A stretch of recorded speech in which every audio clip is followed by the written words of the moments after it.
Assalamualaikum warahmatullahi wabarakatuh. Perkenalkan, nama saya Usti Amalia dengan NPM 10060211921. Di sini saya akan mempresentasikan hasil artikel saya yang berjudul Optimalisasi Pelayanan Air Bersih Perusahaan Air Minum menggunakan metode simplex. Di sini saya dari kelas B, praktikum program linear. Yang pertama, pendahuluan. Seiring dengan bertambahnya jumlah penduduk, kebutuhan air bersih di Indonesia juga semakin besar. Air merupakan salah satu kebutuhan pokok makhluk hidup yang memiliki peranan penting dalam kehidupan. Dalam menyediakan pelayanan air bersih, pihak perusahaan dihadapkan dengan beberapa masalah dalam mengoptimalkan tujuan-tujuan yang ingin dicapai oleh perusahaan. Penelitian ini bertujuan untuk menentukan hasil optimalisasi pelayanan air bersih dengan menggunakan metode simplex. Penggunaan metode simplex telah banyak digunakan oleh para peneliti untuk menjawab berbagai persoalan, terutama persoalan pelayanan yang berkaitan dengan pencarian titik optimum. Yang selanjutnya adalah metode penelitian. Yang pertama, metode penelitian yang digunakan pada penelitian ini adalah studi literatur, serta pengambilan sumber-sumber informasi dari beberapa literatur ilmiah dan wawancara dengan pemilik perusahaan, yaitu PT Tasman.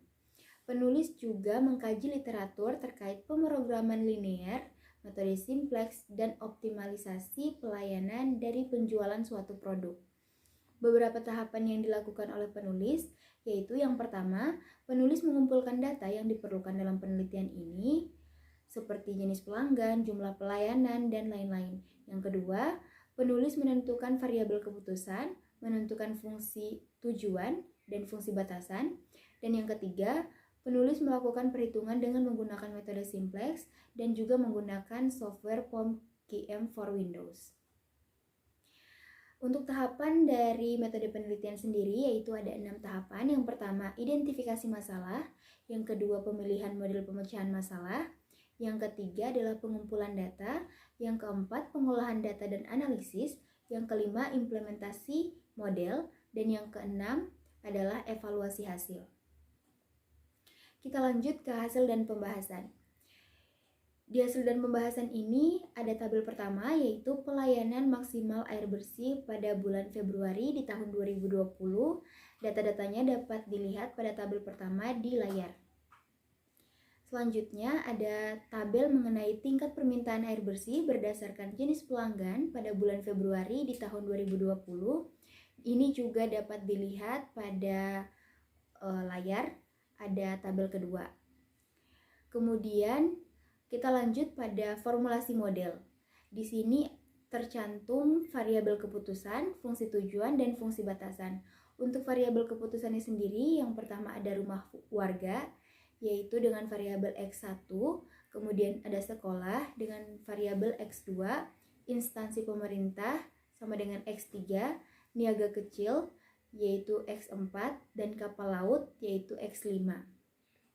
Untuk fungsi tujuannya sendiri yaitu Z sama dengan 150X1 ditambah 25X2 ditambah 20X3 dan ditambah 32X4 dan ditambah 60X5.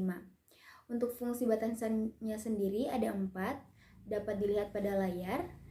Kemudian kita lanjut pada hasil dan pembahasan lagi. Di sini ada fungsi persamaan dalam tabel simplex, dapat dilihat pada layar. Ada slack 1, slack 2, slack 3, dan slack 4, dan ada nilai kolomnya juga di sini. Dapat dilihat pada layar ya. Kemudian kita lanjut ke hasil output pada software POM-QM for Windows. Ini adalah tahapan atau simulasi yang digunakan menggunakan software atau dengan hasil yang lebih akurat. Dan di sini hasil yang kita dapatkan pada outputnya adalah 790 jika dibulatkan. Untuk kesimpulan dan saran, yang pertama, berdasarkan hasil dari penelitian yang dilakukan, maka dapat ditarik kesimpulan bahwa untuk memperoleh optimasi yang baik, maka jumlah pelayanan air bersih yang dapat diberikan oleh PT Tasman adalah 790 kali pelayanan pada daerah Huanci Mandati, Lia, dan Fungka, masing-masing berdasarkan data jenis pelanggannya. Kemudian di sini ada 2 saran. Yang pertama, perlu dikembangkan lagi data pelayanan dari daerah lainnya yang ada di Kabupaten Wakatobi, khususnya di Pulau Wangi-Wangi.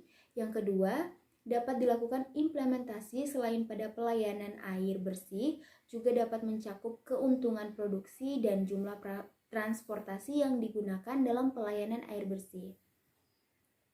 Untuk tim penyusun di sini ada pengarah yaitu Apipah Nurlaili, editor yaitu Aminah, dan penulis Usti Amalia.